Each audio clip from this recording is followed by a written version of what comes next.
자, 오늘은 형사소송법 두 번째 시간입니다. 수사 및 공소 제기 절차를 중심으로 한번 살펴보도록 하겠습니다. 수사의 의는 여러분 다 아시죠? 알지만 한번 간단히 살펴보면 수사기관이 형사사건에 관하여 범죄 혐의 유무를 명확히 하여 공소 제기 여부를 결정하기 위해서 범죄 사실을 조사하고 범인과 증거를 발견, 수집, 보존하는 활동이다. 즉 수사기관이 범인과 증거를 발견, 수집, 보존하는 활동이에요.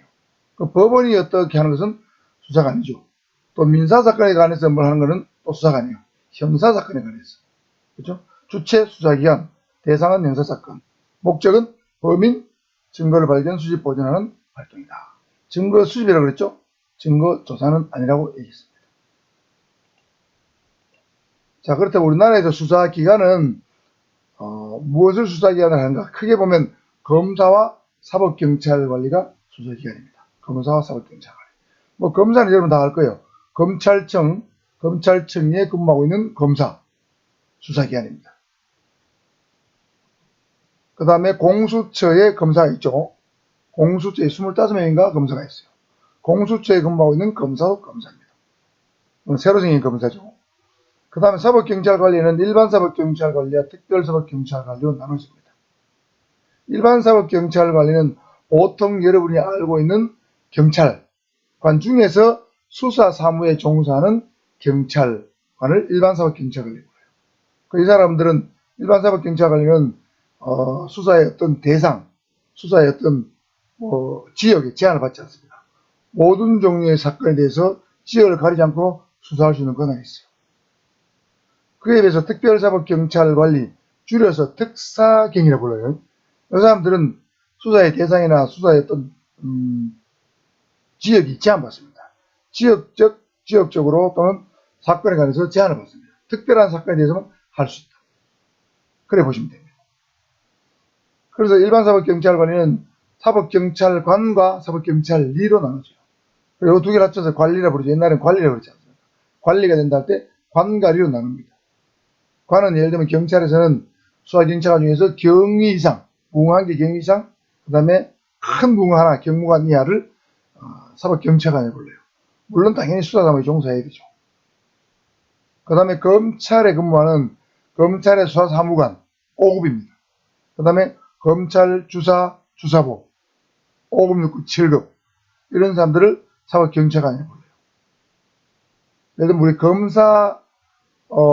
검사실에 가면 검사가 있고 검사 밑에 수사를 도와준 사람이 있습니다. 그 사람들이 대부분 수사사무관 또는 검찰 5급, 6급, 7급들이에요. 이런 사람들이 예를 들면 일반사법경찰관리예요. 관입니다. 아시겠죠?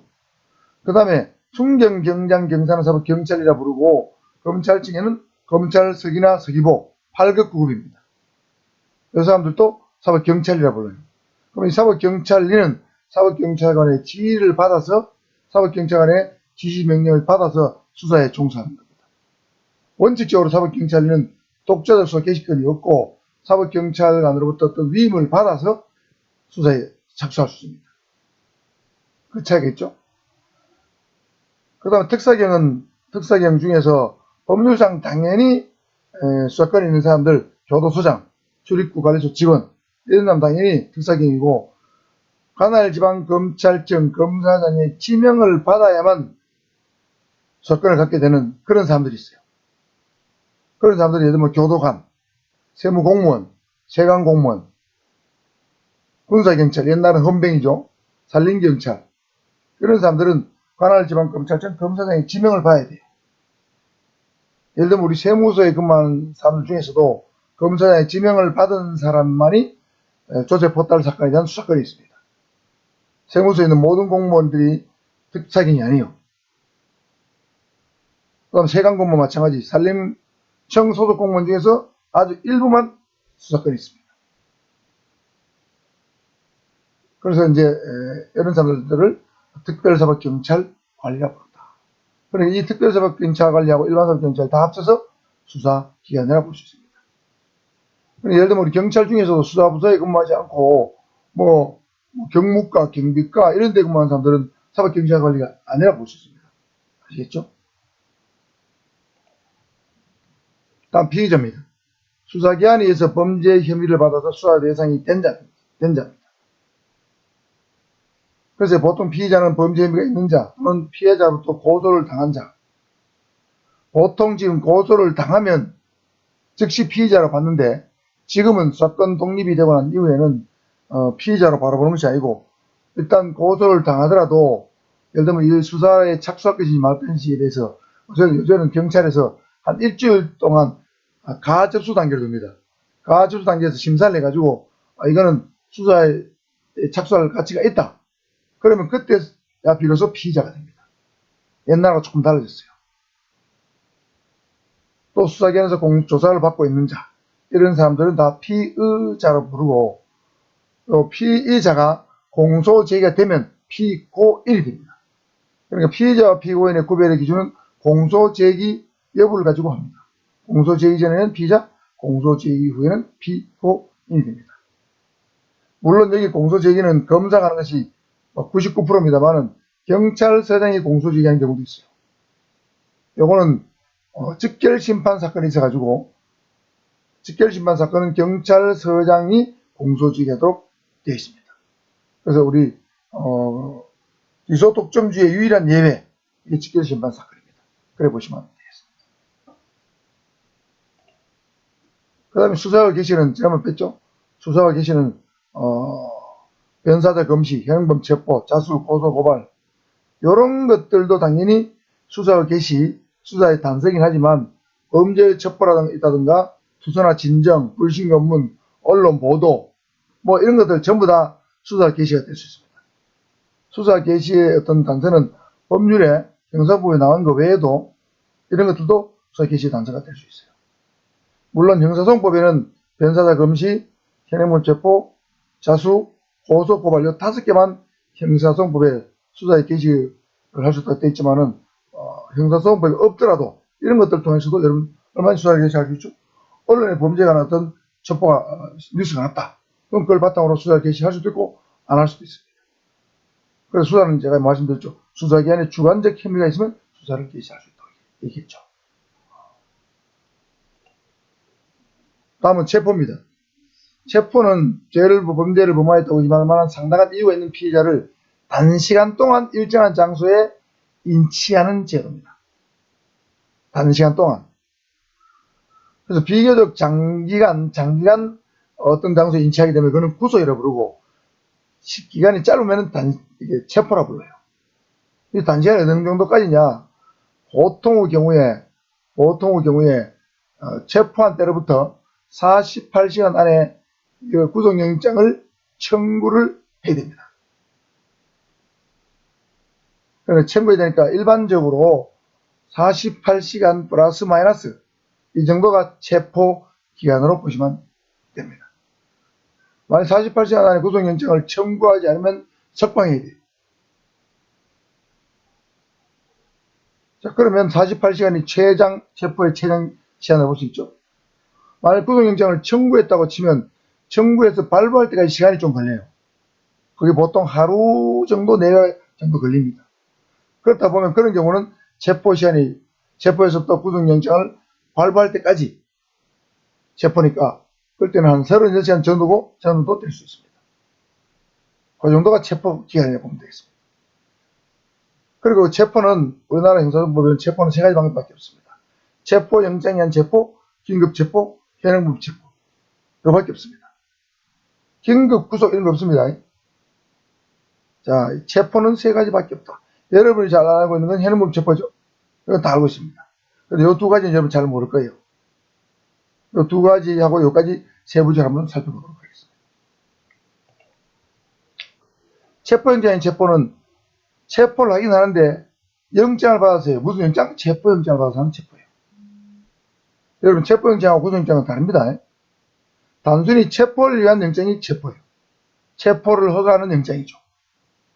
당연히 사법경찰관의 신청에 의해서 보세요. 사법경찰관이 검사에게 신청해서 검사의 청구로 관할지방법원 판사가 체포영장을 발부해 줍니다. 뭐 어떤 때 체포영장을 청구하느냐 볼까요? 당연히 범죄를 범했다는 의심이 있어야 되겠죠. 정당한 이유 없이 출석 요구에 응하지 않거나 응하지 않을 우려가 있는 때, 이때입니다. 출석 요구에 불응하거나 불응할 우려가 있을 때 체포영장을 신청할 수 있습니다. 자, 이번에 지금 가로세로 연구소에 어제 뉴스 보니까 강용석 변호사하고 그다음 유튜버 김용호하고에 대해서 경찰이 체포영장을 받았다고 뉴스가 났습니다. 10번 정도의 출석 요구서를 보냈는데 출석하지 않았습니다. 정당한 이유가 없다고 본 거예요. 그러니까 체포영장을 받아서 강제로 각자 집 앞에서 체포를 했죠. 이게 체포영장의 체포입니다. 그 다음에 제가 연재경찰 정사관을 할 때 칠성과 도모 이강한에 대해서 공갈 혐의로 체포를 했는데 이때 출석 요구에 응하지 않을 우려가 있다. 이 우려를 가지고 체포영장을 신청했는데 검사가 청구를 해서 영장을 받아서 체포를 하기 위해서 롯데호텔로 간 적이 있습니다. 응하지 않거나 응하지 않을 우려가 있는데 아시겠죠? 이때 체포영장을 받습니다. 그 다음에 긴급체포는 비교적 중한 범죄를 저지른 사람에 대해서 체포영장을 받을 시간도 여유가 없이 그런 급박할 때 영장 없이 체포하는 거예요. 그야말로 긴급체포죠.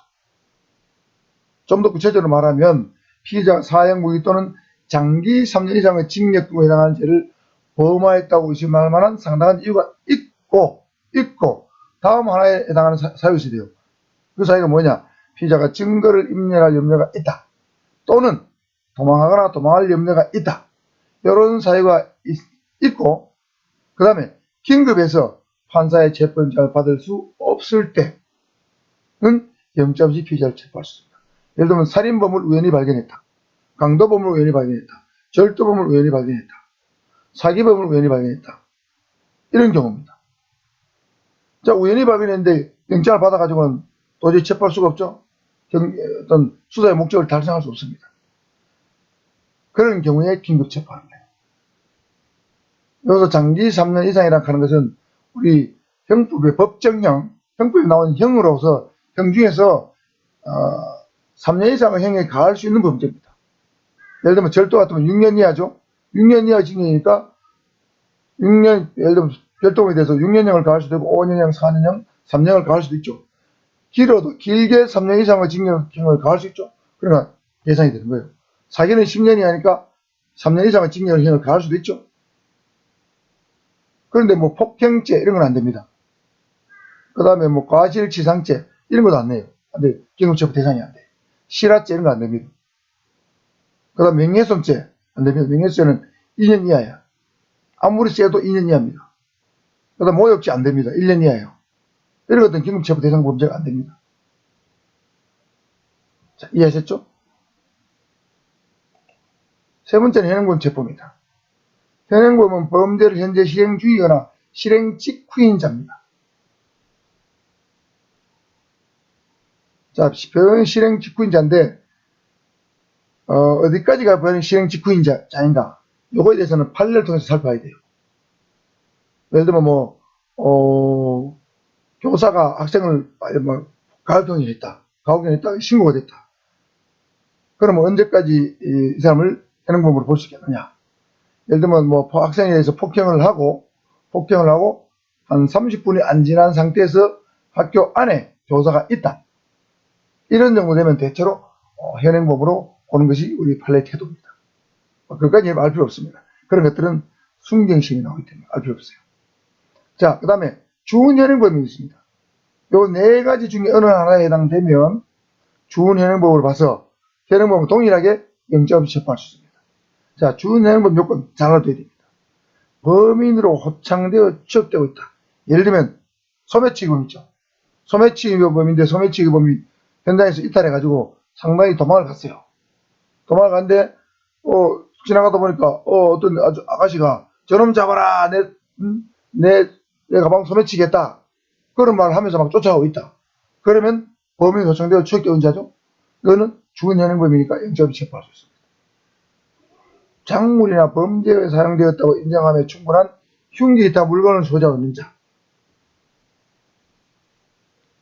예를 들면 또 사시미 칼 같은 거, 흉기 같은 거 이런 거를 소지하고 있는 것이 불신 거물에 관련돼 그 왜 소지하는지 정당 이유를 대지 못한다.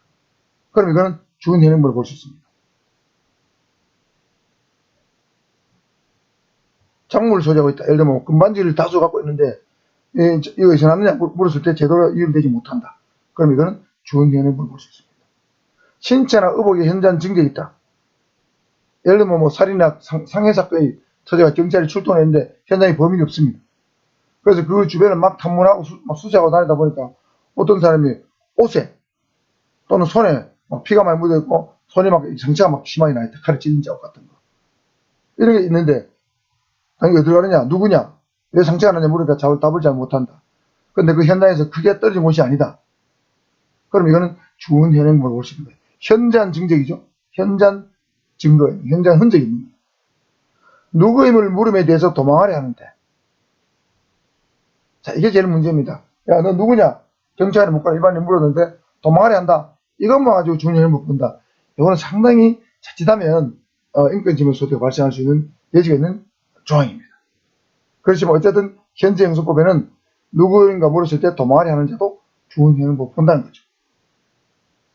자, 범인, 작물, 현저한 증적, 도망. 자, 범장, 증도, 주은 현행법입니다.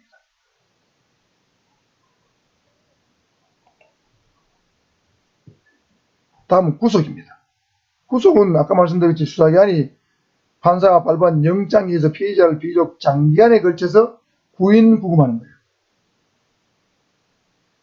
구인 같은 거는 뭐 예를 들면 구속은 구인과 구금을 포함하는 개념인데 구인은 일정한 장소에 인치하는 거예요. 예를 들면 경찰서, 형사과 사무실 또는 법원의 구속 전 피의자 신문 장소, 법정에 강제로 데려가는 거예요. 이게 구인이라고 불러요. 구금은 보통 유치장, 교도소, 구치소 이런 어떤 창살이 있는 어떤 특정한 장소에 폐쇄된 공간에 가두는 게 구금이에요. 그래서 보통은 이제 구인의 과정을 거쳐서 구금하는 것이 일반적이죠. 물론 바로 구금하는 경우도 있습니다. 일반적으로 그렇다는 거예요. 자, 그러면 구속의 사유는 역시 죄를 범했에 따라 상당한 의심이 있어야 되겠죠. 그 다음에 주거 부정 증거인멸 도주 우려. 범죄 의심이 있고 주거 부정 또는 증거인멸 또는 도주 우려가 있어야 됩니다. 자, 구속 사유 중에 주거 부정 증거인멸 도주 우려인데 아까 긴급 체포는 여러분 증거인멸 도망 또는 도망 우려 이거밖에 없죠. 주거 부정은 긴급 체포에 없습니다. 그러니까 주거 부정은 긴급 체포에 없다. 그래 하셔야 되고 그 다음에 체포영장의 체포는 그런 말이 있습니까? 없습니까? 없고 출석 요구에 불응하거나 불응할 우려가 있는데 출석에 불응할 우려 요거만 들어있어요. 다 다르죠?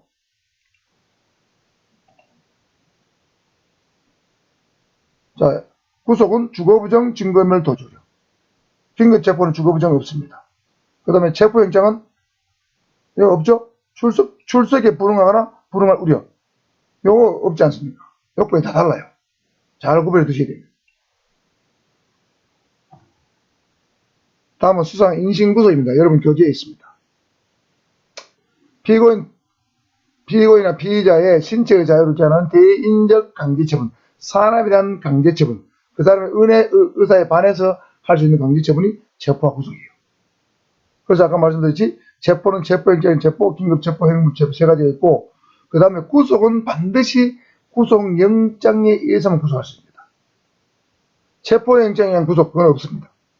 긴급구속 없어요. 현행부 구속 없습니다. 구속영장에 의해서만 구속이다. 즉 구속은 한 가지 방법이 없습니다.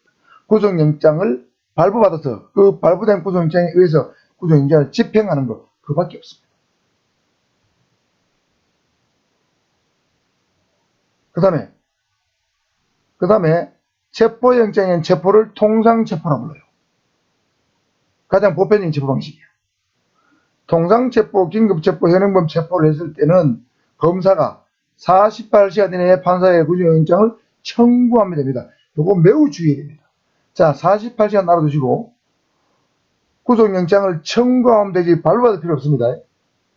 청구한 다음에 판사가 심사를 해서 구속영장을 발부 여부를 결정합니다. 자, 검사가 48시간 내에 청구하면 되니까 사법경찰관은 검사에게 구속영장을 신청한다고 그랬죠? 그럼 신청은 몇 시간까지 해야 되냐? 그건 법에 말이 없습니다. 통상적으로 36시간 전에 보통 신청을 해요. 법에는 규정이 없습니다. 그러면 검사가 한 12시간 정도 자기가 검토를 해서 청구 여부를 결정해요. 이해하셨죠? 자, 여러분 알아둘 거는 검사가 48시간 안에 영장을 청구하면 된다. 그거 아시면 됩니다. 그 다음에 구속기간은 사법경찰관의 구속기간은 최장 10일입니다. 연장할 수 없습니다. 그 다음에 검사가 구속하는 기간은 10일이고 1회 안에서 판사의 연장 허가를 받으면 10일간 연장이 가능하기 때문에 검사의 구속기간은 최장 20일이 되겠습니다. 물론 하루나 이틀이 될 수도 있지만 최고 길었을 때 20일이다. 10 플러스 10입니다. 사경은 10, 끝. 아시겠죠?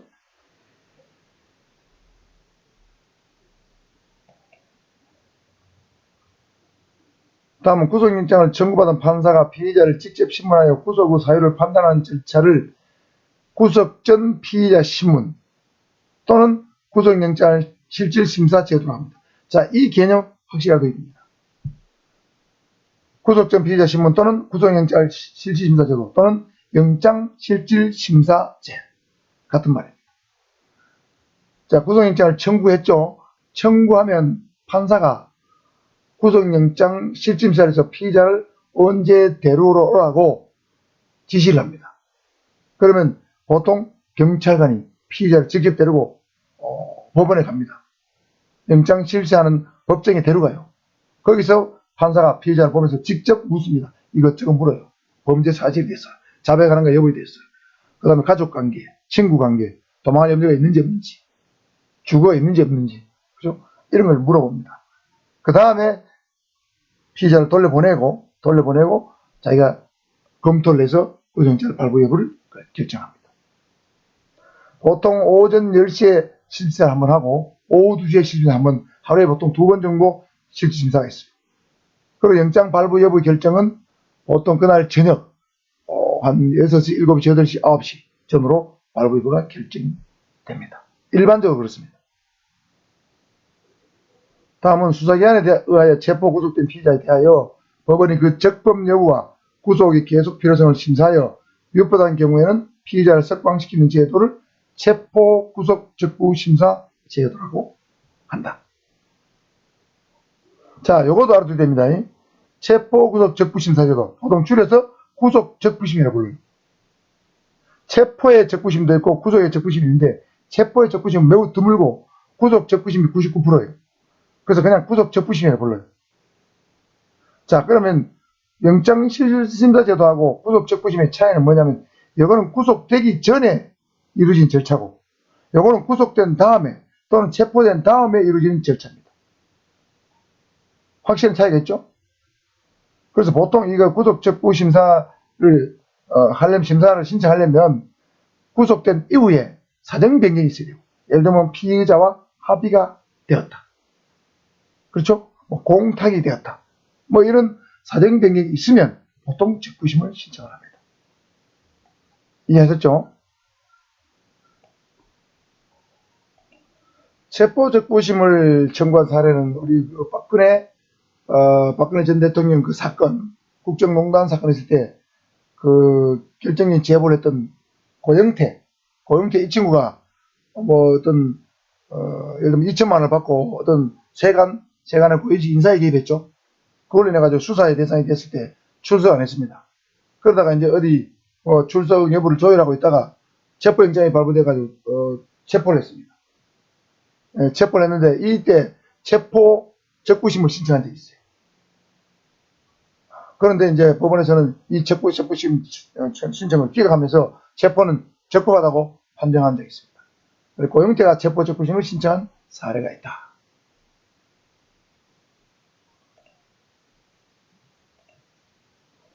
자, 기출문제 풀어볼까요? 18회 26번입니다. 관란에 들어갈 숫자로 옳은 것은 형사소송법상 검사나 사법경찰관이 피의자를 긴급 체포한 경우 피의자를 구속하고자 할 때는 체포한 때로부터 몇 시간 이내에 구속영장을 청구해야 한다. 자, 이거 체포한 때로부터 48시간 안에 구속영장을 청구해야 되죠? 자, 청구해야 됩니다. 청구권자는 검사밖에 안 되기 때문에 여기 말은 없지만 검사가 청구해야 됩니다. 당연한 겁니다. 그래서 정리하면 모든 체포, 세가지 체포 어느 경우라도 체포한 때로부터 48시간 안에 구속영장을 청구해야 되고 48시간 안에 구속영장을 청구하지 않으면 피의자를 석방해야 됩니다. 자, 잘 알아두세요. 다음은 압수수색입니다. 자, 압수수색은 보통 압수수색이 같이 붙어오거나 압수수색 검증이 같이 붙어옵니다. 압수는 증거물, 몰수할 것으로 예상되는 물건의 점유를 수사기관에 강제로 취득하는 강제취업이에요. 예를 들면 강제로 PC 같은 거 갖고 오죠. 강제로 휴대폰 가갈 수도 있습니다. 이게 압수죠. 물건의 점유를 강제 취득하는 거예요. 주로 증거물이죠. 그 다음에 수색은 증거물이나 몰수할 물건을 발견하기 위해서 사람의 신체나 특정한 물건이라든가 주거지, 기타 장소에서 강제력을 행사하는 거죠. 뭘 찾기 위해서. 수색이죠. 그래서 보통 압수수색은 세트로 움직입니다. 조국 사건에 있어서도 PC 같은 거 조국 집에 대해서 압수수색 다 했죠. 이게 압수수색입니다. 그다음 압수수색은 대부분 압수수색 영장을 받아서 하죠. 영장에 의해서 한 것이 원칙입니다. 강제 수사기 때문에. 그 다음에 검증은 여러분 좀 약간 낯선 용어예요. 검증은 강제력을 사용해서 사람, 장소, 물건의 성질과 형상을 오간의 작용으로 인식하는 강점. 이 말 자체도 어렵죠. 그럼 사람에 대한 어떤 검증은 어떤 게 있냐면 부검 같은 게 있어요. 예를 들면 변사체가 발견되는데 타살의 의심이 있다. 그러면 부검 여부를 판단하겠죠. 그럼 부검할 필요가 있으면 소위 말하는 부검영장, 즉 검증영장을 받습니다. 그러면 의사가 사법경찰관과 그 유족 의피하에 부검실에서 배도 이렇게 갈아보고 머리 두개골도 열어봅니다. 저도 부검 현장에 많이 가봤습니다. 그래서 훌륭한 형사는 부검 현장을 보고 곱창을 먹을 수 있는 훌륭한 형사다. 뭐 이런 말이 있을 정도로 그런 걸 보고도 크게 막 구역질 나가나 그러면 형사 자격이 없는 거예요. 그런 말이 있습니다. 경찰에서. 그 다음에 어떤 장소에 대한 검증은 장소나 물건에 대한 검증 이런 거 있죠. 예를 들면 현장 검증을 한다. 또는 분묘를 발굴한다. 예를 들면 사람이 어떤 죽으면 산에 묻지 않습니까? 묻었는데 사후에 그 시체를 다시 꺼내서 다시 그 시체에 대해서 정밀 검증할 필요가 있다. 그런 경우는 분묘를 발굴해야 되고 묘를 다 파내야 됩니다. 그건 여러분 상당히 중대한 문제죠. 그냥 그 영장 없이 하게 되면 분묘 훼손자가 되는 거예요. 그죠? 그래서 분묘를 발굴할 때는 검증영장을 받아야 돼요. 그 다음에 혈액을 임의로 동의받아 채취할 수 있겠지만 강제로 혈액을 채취한다. 강제로 정액을 채취한다. 이런 것들은 검증영장을 받아야 돼요. 그래서 우리 사람의 오간의 장애, 눈, 코, 귀, 입 이런 걸로 인식하는 강제처분, 이게 검증입니다. 그래서 통상적으로 압수수색 검증은 다 압수수색 검증영장을 받아서 집행하는 게 원칙이고 그 외에 동의를 하면 영장 없이 압수수색 검증을 할 수도 있습니다. 그래서 수사는 기본적으로 체포든 구속이든 그 다음에 압수수색 검증이든 임의로 하는 것이 원칙이고 강제로 하는 것은 예외적으로 인정됩니다. 그래서 임의수사가 원칙이고 강제수사는 법률에 특별한 규정이 있어야 해야 됩니다. 그것을 강제수사 법정주의라 한다. 이렇게 보시면 되겠습니다. 자, 여기까지 해서 형사법 두 번째 요약정리 시간을 마치고 또 쉬었다가 제가 할 약간 있어서 할 좀 하고 또 세 번째 영상 오도록